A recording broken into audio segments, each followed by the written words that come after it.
अस्सलाम वालेकुम वरहमतुल्लाहि वबरकात औज़ु बिल्लाहि मिनश शैतानिर रजीम बिस्मिल्लाहिर रहमानिर रहीम अशहदु अन ला इलाहा इल्लल्लाहु व अशहदु अन्न मुहम्मदन अब्दुहु व रसूलुहु అల్లా తప్ప ఆరాధనకు అర్హులు ఎవరూ లేరు ఎవరూ కారు. ప్రవక్త ముహమ్మద్ సల్లల్లాహు అలైహి వసల్లం గారు ప్రవక్తల పరంపరలో అల్లా యొక్క చివరి ప్రవక్త మరియు అల్లా యొక్క దాసుడు భక్తుడు మరియు ఆయన ఒక మానవుడు. మరియు అల్లాహ్ సుబ్హానహు వ తఆలా ప్రవక్త ముహమ్మద్ సల్లల్లాహు అలైహి వసల్లం గారి ద్వారా మనకి ఖురాన్ మరియు హదీసులను ఇచ్చి ఉన్నారు జీవన మరియు ఆరాధన పద్ధతులు తెలుసుకోవడం కోసం. మరి అల్లాహ్ని ప్రత్యేకంగా ఆరాధించే పద్ధతుల్లో నమాజ్ ఒకటి. అల్లాహ్ని ఆరాధించే పద్ధతులు చాలా ఉన్నాయి. ఒకటి ఉపవాసం, జకాత్, హజ్, ఉమ్రాలు, దాన ధర్మాలు మరియు మనం జీవిస్తూ చేసే అనేక పద్ధతులు ఉన్నాయి. అలానే నమాజ్ అనేది కూడా ఒక పద్ధతి. నమాజు అల్లాహ్ని ఆరాధించే ప్రత్యేకమైనటువంటి ఒక పద్ధతి. ఇది ప్రతిరోజు 5 నమాజులు మరియు ఇంకా కొన్ని నఫిల్ సున్నత్ నమాజులు కూడా ఉన్నాయి. మరి ఈ యొక్క నమాజులకి ఒక సమయం అంటూ ఉంది. దీని గురించి ఏముందో ఈరోజు తెలుసుకునే ముందుగా శాపగ్రస్తుడైన సైతాను బారి నుంచి సృష్టికర్త అయిన అల్లాహ్ యొక్క రక్షణని, అల్లాహ్ యొక్క సహాయాన్ని, రక్షణ వేడుకుంటూ ఉన్నాను. ఆమీన్. నమాజు కొన్ని సమయాలు నిర్ధారించబడాయి. అంటే నమాజు చేయాలంటే ఆ నమాజ్ యొక్క టైముకి నియమ నిబంధనలు, రూల్స్ అండ్ రెగ్యులేషన్స్ కొన్ని ఉన్నాయి.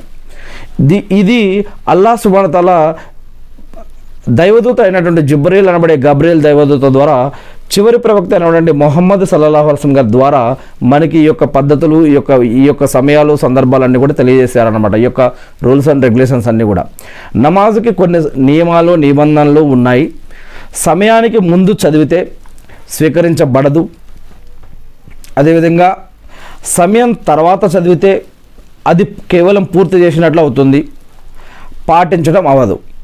ఎందుకంటే ఎప్పుడన్నా ఒకసారి పొరపాటుగా జరిగితే అది వేరే విషయం. కానీ ప్రతిరోజు అదే అలవాటుగా అలా పొరపాటుగా చదవడం అది అలా చేయటం మంచిది కాదు. ఇకపోతే మనం ఆ యొక్క సమయం, సందర్భాలు కూడా ఆరాధన చేయాలి అంటే అల్లాహ్ స్వీకరించాలి మన ఈ యొక్క ఆరాధనలు అంటే కూడా మనం ఇవన్నీ కూడా ఇల్ము నేర్చుకోమని అల్లాహ్ ముందుగా చెప్తూ ఉన్నారు.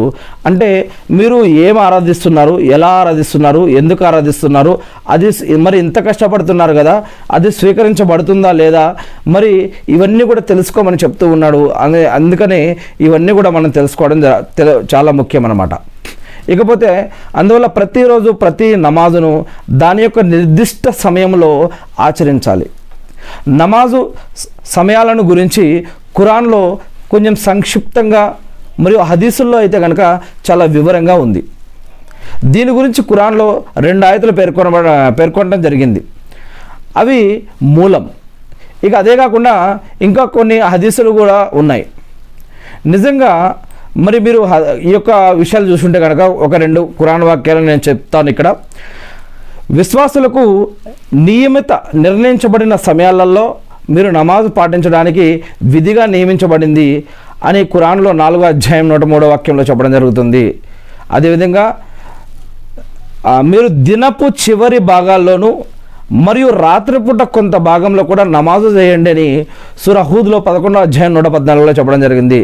దినపు మొదటి అంచు అంటే ఫజర్ నమాజ్ అని, 2వ అంచు అంటే అసర్ మరియు మగ్రిబ్ నమాజులని, రాత్రి వేళ అంటే ఇషా నమాజులు అని, ఇక 3 మధ్యాహ్నం సూర్యుడు వాలినప్పటి నుండి రాత్రి చీకటి పడే వరకు నమాజుల సలుపు జొహర్ నమాజు, అసర్ నమాజు, మగ్రిబ్ నమాజు, ఇషా నమాజులు. మరియు పాత కాలంలో అంటే నమాజులో ఖురాన్ పఠించాలి అని, నిశ్చయంగా ప్రాతకాల ఖురాన్ పఠనం దైవదూతల ద్వారా వీక్షింపబడుతుంది అని ఇస్రా మరియు బనీ ఇజ్రాయెల్ సూరా 17వ అధ్యాయం 78వ వాక్యంలో మీరు చూడవచ్చు. ఇవన్నీ కూడా దులుక్ అంటే జొహర్ మరియు గసకలైల్ అంటే అసర్ మరియు మగ్రిబ్, ఇషా మరియు ఖురాన్, ఫజర్ అంటే ఫజర్ నమాజ్ అని ఇలా అనేక విషయాలు మనం చూడవచ్చు. ఇకపోతే అబ్దుల్లా బిన్ అమ్ర్ రజల్లా గారి కథనం ప్రకారం ప్రవక్త ముహమ్మద్ సల్లల్లాహు అలైహి వసల్లం గారి యొక్క ప్రవచనం ఏమిటి అంటే జొహర్ నమాజు సమయం సూర్యుడు వాలినప్పుడు ప్రారంభమవుతుంది, ఒక నీడ వరకు ఉంటుంది. అసర్ నమాజ్ సమయం ఒక నీడ నుండి ప్రారంభమవుతుంది, ఎండలో పసుపు వర్ణం వచ్చే వరకు అసర్ సమయం ఉంటుంది. సూర్యుడు అస్తమించిన తర్వాత మగ్రిబ్ సమయం ప్రారంభమవుతుంది, ఎర్రదనం ఉన్నంత వరకు ఉంటుంది. ఎర్రదనం ముగిసినప్పటి నుండి మధ్యరాత్రి వరకు ఇషా సమయం, ఉషోదయం ప్రారంభం కాగానే ఫజర్ సమయం ప్రారంభమవుతుంది. సూర్యోదయానికి ముందు వరకు ఉంటుంది. సూర్యోదయ సమయంలో నమాజ్ చదవకండి, ఎందుకంటే సూర్యుడు సైతాన్ రెండు కొమ్ముల మధ్య నుండి ఉదయిస్తాడు. మరి ఇలాంటి అనేక విషయాలు ఖురాన్ మరియు హదీసుల్లో కూడా చెప్పబడ్డాయి. నేను కేవలం ఇంట్రడక్షన్ మాత్రమే జరిగింది.